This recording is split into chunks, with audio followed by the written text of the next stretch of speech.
ये एक वीरांगना की चीखें हैं, एक शहीद की पत्नी की पुकार है। रोती बिलखती शहीद की पत्नी को देख और कानों में गूंजती इन आवाजों ने पूरे हिंदुस्तान की आंखें नम कर दी। प्लीज यार प्लीज यार उठ जा।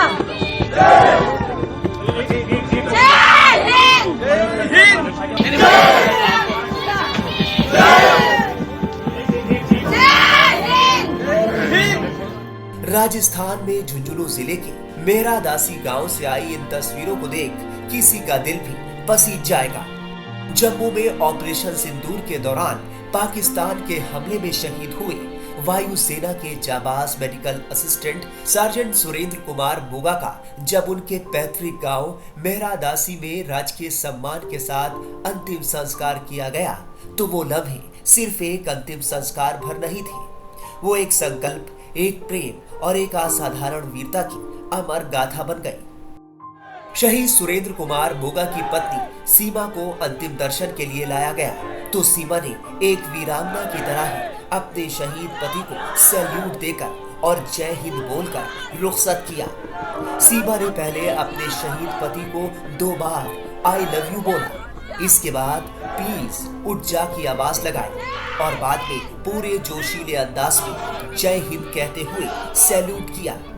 सीमा को शायद यकीन ही नहीं हो रहा था कि उनके पति अब इस दुनिया में नहीं है, वो देश के लिए कुर्बान हो चुके हैं।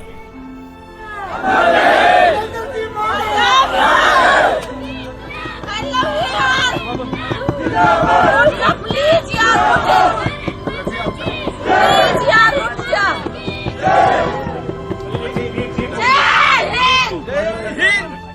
जब शहीद सुरेंद्र कुमार मोगा की पत्नी सीमा अंतिम दर्शन के लिए पहुंची, अपने शहीद पति को देखकर उनके होंठ कांपे, आंखों से आंसू का सैलाब उमड़ पड़ा।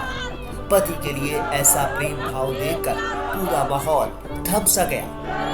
उन्होंने अपने पति के सिर पर हाथ फेरा, गाल थामे और भरे गले से कहा, उठ जा यार, प्लीज उठ जा। सिर्फ इतना ही नहीं, 2 बार बोली आई लव यू और फिर उठ खड़ी होकर पूरे साहस के साथ जय हिंद का नारा लगाया।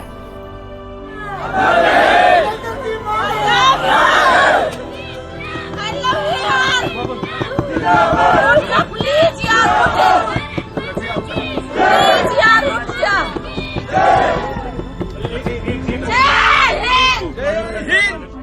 एयरफोर्स के जवान सुरेंद्र कुमार मोगा पाकिस्तान की ओर से की गई एयर स्ट्राइक में शहीद हो गए। सुरेंद्र कुमार मंडावा इलाके के मेहरादासी गांव के रहने वाले थे और उनकी पोस्टिंग उधमपुर में थी, जो जम्मू से लगभग 40 किलोमीटर दूर है। शहीद सुरेंद्र कुमार सेना की मेडिकल यूनिट में अपनी सेवाएं दे रहे थे। पाकिस्तानी हमले में वो वीर गति को प्राप्त हुए। शहीद सुरेंद्र कुमार अपने पीछे पत्नी और 2 छोटे बच्चों को छोड़ गए। शहीद सुरेंद्र का एक 5 साल का बेटा और 8 साल की बेटी है। शहीद सुरेंद्र के अंतिम संस्कार में पहुंचे राजस्थान के डिप्टी सीएम प्रेमचंद बैरवा ने क्या कहा, सुनिए।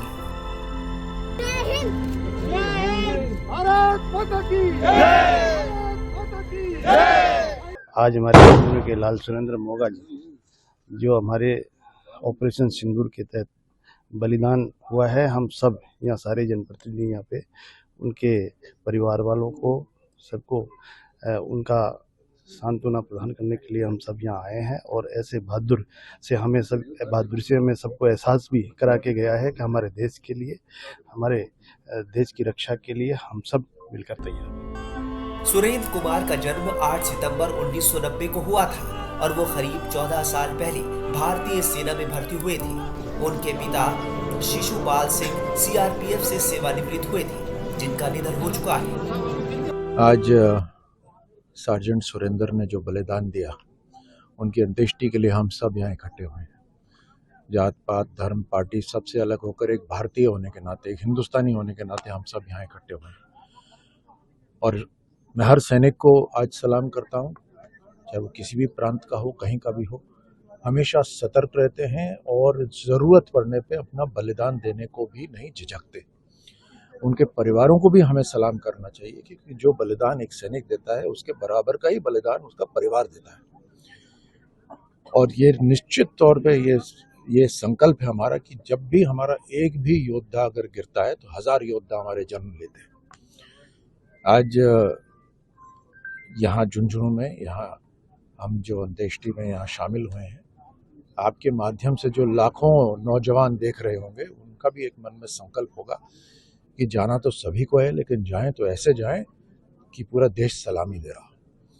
उसके परिवार की चिंता करना ये हमारा फर्ज है। अभी गांव का भी, पूरे प्रदेश का, सरकार का, चाहे केंद्र हो चाहे राज्य हो, और उसमें हम कोई कमी नहीं छोड़ेंगे। सुरेंद्र कुमार 15 अप्रैल को ही अपने परिवार को साथ लेकर ड्यूटी पर वापस गए थे। गांव में उन्होंने नया मकान बनवाया था, जिसका गृह प्रवेश हाल ही में हुआ था। शहीदों की चिताओं पर लगेंगे हर वर्ष मेले, वतन पर मिटने वालों का बाकी यही निशान होगा। आज हमारे राजस्थान के लाल ने माँ भारती की रक्षा करते हुए, देश की रक्षा करते हुए अपनी शहादत दी है। ये शहादत हर एक हिंदुस्तानी के लिए कर्ज है। उस परिवार का ये कर्ज चुका नहीं सकते हम लोग। आज जिस प्रकार के हालात बॉर्डर पर बने, हमारी सैनिकों ने जिस प्रकार से आतंकियों को, पाकिस्तानियों को मुंह तोड़ इस चीज़ का जवाब दिया, और आज देख रहे होंगे कि जिस प्रकार से कायराना हरकत पाकिस्तान के द्वारा की गई, वहाँ आतंकियों के द्वारा की गई, और हमारे निहत्थे लोगों को उन लोगों ने निशाना बनाया। जरूरी था कि ऐसे लोगों का अंत किया जाए, उनको इसका माकूल जवाब दिया जाए। हमारी सेना ने, हमारे सैनिकों ने इसका जबरदस्त जो है, मैं कहना चाहूँगा, मुंह तोड़ जवाब दिया है। और आज भी हर एक हिंदुस्तानी ये चाहता है कि आतंक की जो प्रकाष्ठा है, जो लगातार पाकिस्तान वहाँ से आतंकी हमले करवाता है, सेना के ऊपर लगातार बॉर्डर के ऊपर हमेशा छुटपुट घटनाएं करता रहता है, गोलीबारी करता रहता है। कल सीज फायर का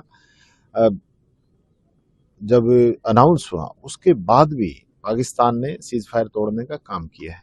ये ऐसे मानने वाले लोग नहीं है। आतंक का जो है सफाया होना चाहिए। और मैं ये कहना चाहूँगा, हमारा सैनिक जो है वो किसी एक परिवार का, एक जाति का, एक धर्म का न होकर पूरे हिंदुस्तान का शहीद है।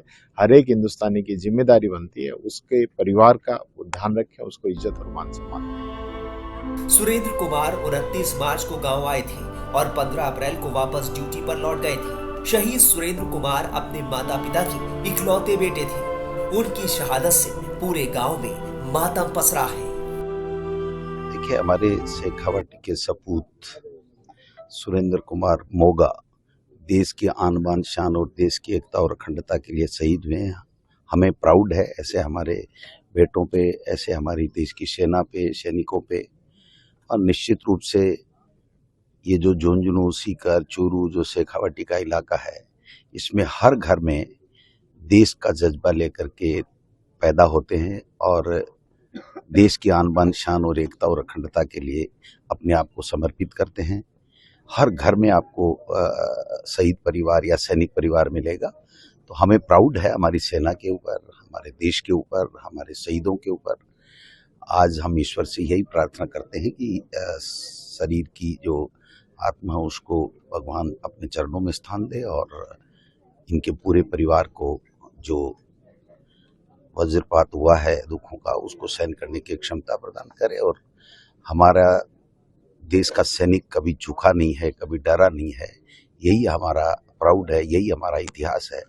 और आज हमें पूरे देश की सेना के ऊपर नाज है कि जो शहीद हुए हैं वो हमेशा एक इतिहास लिख के जाते हैं और वो इतिहास अजर और अमर होता है हमेशा हमेशा के लिए। तो ऐसे समय में हमें प्राउड भी है और हमारे बीच में से सुरेंद्र कुमार जी के जाने की दुख तकलीफ भी है। तो इसके परिवार के हम लोग साथ हैं। यही बात मैं आज कहना चाहूँगा।